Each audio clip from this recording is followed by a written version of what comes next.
咪高峰前面收到聲，後面收唔收到？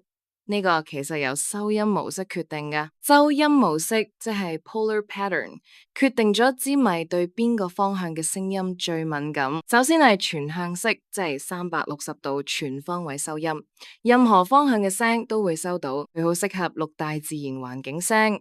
但係錄 podcast 就唔啱啦。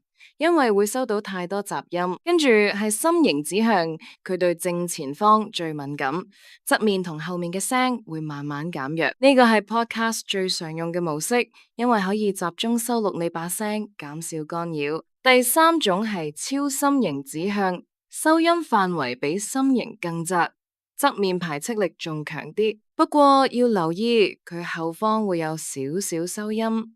通常喺好嘈嘅環境先會用到佢，所以如果你想做 podcast，幾乎一定要揀心形指向嘅咪高峰。記住用嗰陣要將咪高峰嘅正面對正自己個嘴巴，同埋要保持大約1個拳頭嘅距離，咁樣收音效果就最完美啦。揀啱收音模式同埋距離，你都可以錄到專業級嘅靚聲。